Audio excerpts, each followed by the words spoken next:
In today's video, we find out what happens when Double Agent Hush meets the Ageless inside of Fortnite. This is the final boss meet we're doing here on the channel inside of the Most Wanted update. We know in the past, the Ageless has won one and he's lost one. If you want to watch them videos, they're on the channel. But this is the final fight. Will the Ageless beat Double Agent Hush or will he lose? Let me know in the comments your predictions, and let's get into this. So if you guys are new around here, roughly 98% of you guys aren't already subscribed. We're getting so close to 500,000. To be honest, I don't know if we'll ever hit it or not, because we seem to almost get there and then lose subs and gain them and lose them. But if you're not subscribed, subscribe. It takes a lot of effort and time to make these videos. Anyway, what's the plan? So the plan was simply to grab the Ageless, who's located obviously at the main POI on the map, the Citadel. We'll rule out the other two because we've already done Chaos Agent and the other one as well. But we're going to be grabbing Hush, and obviously Hush is going to be centered over at the location of Faulty, and then we're going to be taking over the Ageless to there because you can't move Hush out of her spot. So we can move Ageless quite easily. We've done it in the past a few times and we'll do it again here. We'll take Ageless over to Hush and see who wins in this 1v1. Who will win? Who will be the strongest boss in the game? Let's find out. Okay, so jumping straight in, the first plan was to obviously sit in the battle bus and wait until we get over the map. We have to do this in custom games, by the way, because Battle Labs has been removed. I will keep reiterating that until we ever get, well, I don't know if we'll ever get Battle Labs back or not. Probably not. But anyway,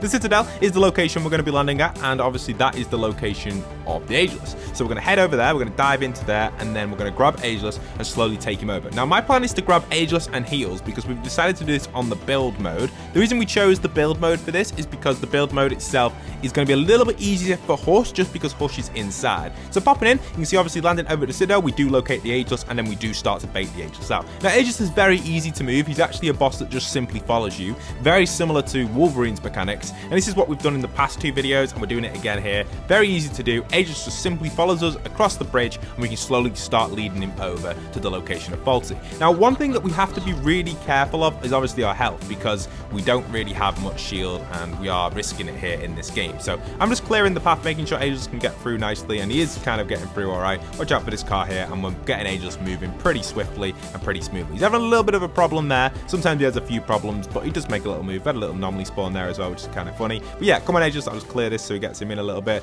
Then obviously Ageless will make his way slowly down here. Now, while Ageless is making his way down, we obviously have to make sure we have ourselves a bunch of heals and where we're going next with our plan, which we're pretty much set. I think I've got a decent plan. I've got a good amount of heals already just from capturing the first point. We're going to go and get some more heals as well. We'll use these for our teammates, and then we'll get Ageless out of here. Come on, Ageless, what are you doing? He's just dancing around on the bridge. He's slowly moving. It takes a little bit of time. Sometimes he kind of just likes to stand here a little bit, but eventually, once he's ready to go, he will eventually move out. I've actually taken a little bit of damage here, so I will heal up in a second. Come on, Ageless, get moving, get moving. And if you don't already know, and if we do die, by the way, guys, it does cause us... Oh, here he comes, here he comes. He's on his way right now. If we do die, though, it does cause the game to end, so we have to be super careful. That's why I'm prioritizing heals, because if we die in custom games, the game ends. It's just a glitch with it when you're only in one squad. Obviously, if we had multiple squads, that wouldn't be the case, but when there's only one squad left and it's only one squad in the game, and if one member gets eliminated, it triggers the game to end. I don't know why that's the case. I wish it wasn't, but it is. Okay, so I grab a motorbike, and now I've found some more heals. I've used them once, given them to my teammate already, and I've got some more heals we're going to take over as well.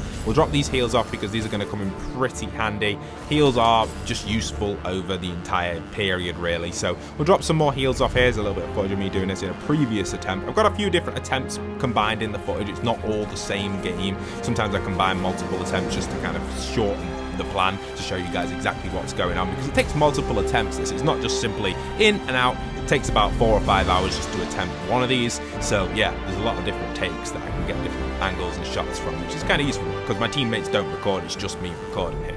So obviously some other stuff that was important to do was capturing different points. Frenzy Fields was one of them we did capture a few times. This actually gave us a bunch of different heals and items, and obviously these are going to come in handy as well. The more heals, the better for us as a team, so we can actually heal up. So later on, you can see I've managed to loot up a bunch of heals. I've actually still got a bunch of heals in my inventory as well. My teammates were set to go, and we had arrived at the Faulty location. I pop off outside of my bike, and now the Ageless is approaching the POI. He's pretty much set, and obviously we have Hush as well outside of the POI. This is the best thing to do, get her outside the POI, and there she's set. You can see Ageless hits Hush straight off the bat, and the fight does begin. Now we're going to switch into the replay so you can see exactly what's going on here. We'll change it to daytime as well, because you can do that in replay now. Alright, so we're in the replay. You can see Ageless was moving in. We do have Hush over on the other side. I'm just going to call it Ageless and Hush, or GENO and Hush, just to make it a little bit easier for the commentary. And you can see obviously the hammer is pretty effective. Hush does get outside of her POI. To do this, we we just simply shockwaved her out. It wasn't too difficult to do, and impulsed her out. It's really not that hard. You can use the shockwave hammer and the impulses to do that, and obviously she's walking back to POI. Thanks to my teammates for doing that. We did manage to get her out. Sadly, we don't have footage of it, but she is out of the POI. So Aegis runs straight in, hits in nicely on the Hush, which gives us a nice clear opportunity for the fight, so there's no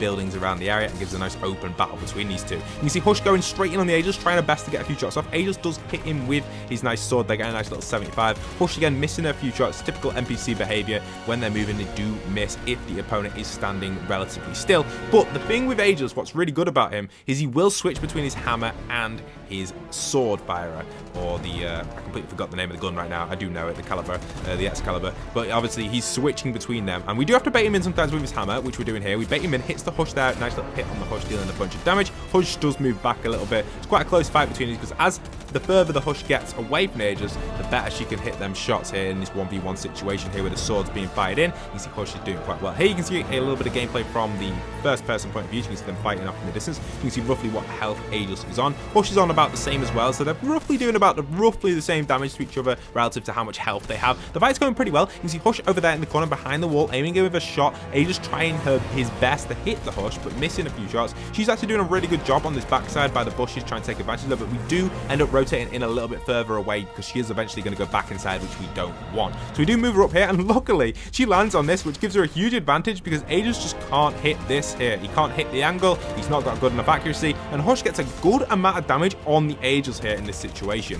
which really gives her a big advantage. So we think to ourselves, she's had enough advantage, so we do shoot it down, just because otherwise Aegis is never going to knock that down, and she will win the fight. So that technically would have won her the fight there if she does stay on there. Anyway, carrying on to make it more of a fair fight, we do knock Hush down, and Hush has the advantage here. She's done a lot of damage to Aegis, and he's missing a lot of them sword shots. The movement, the slow movement, is just not good enough for the NPC's accuracy with single fire weapons. You see the hammer does come in, hits a nice little shot there on Hush, moving it back against the walls again, using these walls, trying to contain it in the arena if possible. Hush again gets some nice shots off with an SMG, with Aegis hitting a nice 75, which is going to get another 75 on the explosion. Nice on Hush. Really close fight there. Aegis does lose his shield, and Hush does lose hers there. Both shields are down on these two. You can see here from a first person point of view. It's a very close fight between these two. It's been quite equal on their health and damage, depending on relative, like I said, to their damage. Aegis does go in with a big swing there. We're going to switch back up to replay, just wind it back a little bit so you can see what was happening. Hush does miss a lot of shots there. Aegis does hit a few of his kind of, I guess he misses most of them. He switches over to his hammer actually and gets a nice little shot on there with the hammer. Nice little damage there. Hush does get backed against the wall, and we are set in this position. Another little sword coming in there, dealing 75 against the wall. Another 75 on the floor as well. It's another 75 on the foot, so that's a lovely damage there on Hush with the Excalibur. This gives him a little bit of advantage by backing up Hush against the wall, and takes down the Hush there with a simple hammer shot, which actually finishes her off. Wow.